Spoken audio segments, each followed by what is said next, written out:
Compartment के चाहे 10th के स्टूडेंट हो, 12th के स्टूडेंट हो, प्राइवेट कैंडिडेट हो या रेगुलर कैंडिडेट हो, पता नहीं क्यों कहाँ से आपके मन में बहुत बड़ा कन्फ्यूजन आ गया है और मेरे कमेंट सेक्शन में बहुत ज़्यादा बच्चे मेरे से पूछते हैं पासिंग क्राइटेरिया को लेकर। पासिंग क्राइटेरिया का कन्फ्यूजन मुझे लगता भी है कुछ उसके रीजंस भी हैं जिसकी वजह से आपके मन में है, कुछ तो यूट्यूबर्स की वजह से है, वो गलत आपको बता देते हैं, और कुछ सीबीएसई ने ही ऐसे रूल बना रखे हैं जो आपसे हिडन है। वो जो लोग इंटरनली जानते हैं इन सब चीज़ों को वही आपको बता पाएंगे, तो इसी वजह से बहुत ज़्यादा कन्फ्यूजन हो रहा है। नंबर 1 क्लास 10th, ठीक है, और क्लास 12th में दो तरीके हैं, एक रेगुलर और एक है प्राइवेट, ठीक है। ये तीनों का क्राइटेरिया अलग अलग है, आप ये समझ लो, ये एक क्राइटेरिया नहीं है, इस वजह से कन्फ्यूजन हो रहा है। क्लास 10th में क्या है, क्लास 10th में आपका 80 मार्क्स का पेपर है और 20 मार्क्स का प्रैक्टिकल है। आप अगर इधर से 20 में से मान लो फॉर एग्जांपल आपको 18 मिल गए, तो आपको यहां से 15 लेके आने और टोटल 33 ओवरऑल पे आप पास हो। मींस आपको थ्योरी में 15 मार्क्स और प्रैक्टिकल में अगर आपको 18 मिले, अगर ये कम मिले हैं तो आपको इधर बढ़ाने पड़ेंगे, मतलब कि दोनों में मिलाकर आपको 33 मार्क्स चाहिए।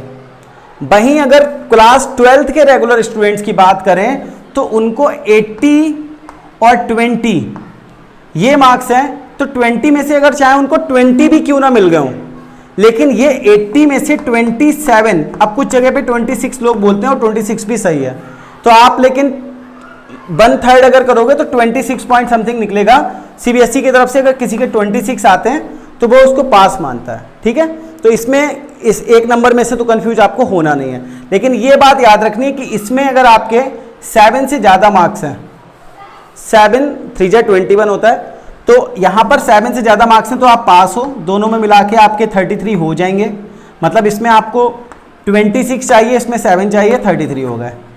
अब कन्फ्यूजन यहाँ पर आता है कि कुछ प्राइवेट कैंडिडेट्स ये बोलते हैं कि सर मेरे तो 27 मार्क्स आपने जैसे बताया, मेरे तो 27 थे और मेरा कंपार्टमेंट लगा हुआ है, जबकि यहाँ पर ये क्या बोल रहे हैं कि 27 में पास हो आप।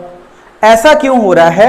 या फिर जिन स्टूडेंट्स ने जो प्राइवेट कैंडिडेट्स थे, तो मैं इस बार ही आया है आपका प्रैक्टिकल, उन्होंने तो लास्ट ईयर पेपर 100 का दिया था, तो सबसे ज्यादा कंफ्यूजन इसी वजह से हो रहा है कि लास्ट ईयर 100 का दिया था, इस साल प्रैक्टिकल हुआ नहीं है, इस साल पेपर 80 का दिया है, ठीक है। तो सीबीएसई ने बिना आपको बताए करा क्या है, ठीक है, ये नोटिस स्कूलों में भेजा गया है और अगर आप सही से चेक करोगे तो वहां से भी आपको पता चल जाएगा क्या करा है सीबीएसई ने, कि जैसे किसी के बच्चे ने 80 का पेपर दिया और लास्ट ईयर उसने 100 का पेपर दिया था। अब यहीं पे कंफ्यूजन मैं आपको क्लियर कर रहा हूं। तो अगर आपने 80 का पेपर दिया और आपके 80 में से 20 मार्क्स आए, तो 20 मार्क्स जो आपको प्रैक्टिकल के नहीं मिले थे, सीबीएसई ने इसका रेशियो निकाला कि अगर 80 में से 20 तो 20 में से 5, तो आपके हो गए 25 और आपको 25 दे दिए। इसी तरीके से आपको लगा कि आपने 80 का पेपर दिया और आपके 25, मान लो अगर आपके यहाँ पे 20 की जगह ये 22 हो गए, तो आपके जो मार्क्स हुए वो लगभग यहाँ पे 5.5 होगा और आपके होगा 27.5 और इसको राउंड ऑफ करके 28। आपको लगता है कि आपके 80 में से 28 आए हैं बट आप पास होने चाहिए, लेकिन आप पास नहीं हो। उसकी वजह यही है कि सीबीएसई ने प्रैक्टिकल जिनका नहीं हुआ उनके मार्क्स राउंड ऑफ करें, 80 को 100 में कन्वर्ट करा है कंप्यूटराइज सिस्टम से 80 से, तो आपको 80 में से 27 लाने हैं, वो ऑटोमेटिकली आपके 33 में 100 में से कन्वर्ट हो जाएंगे। तो अब मुझे लगता है कि प्राइवेट कैंडिडेट्स को कंफ्यूजन नहीं होगा जिन्होंने लास्ट टाइम प्रैक्टिकल नहीं दिया था। क्लास 10th को भी नहीं होगा, उनको सेपरेटली पास नहीं होना है, उनको टोटल पास होना है। और यहां पर आप लोग जो भी रेगुलर स्टूडेंट हो उनको भी नहीं होगा, उनको प्रैक्टिकल और थ्योरी में सेपरेटली पास होना है।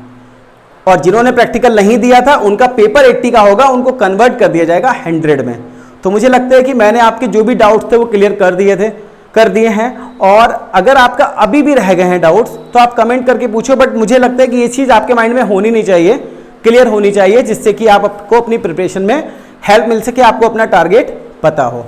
Thanks for watching. चैनल पर नए हो, लगता है कि मैं सही इन्फॉर्मेशन आपको देता हूँ तो चैनल को सब्सक्राइब जरूर कर लेना। Thank you.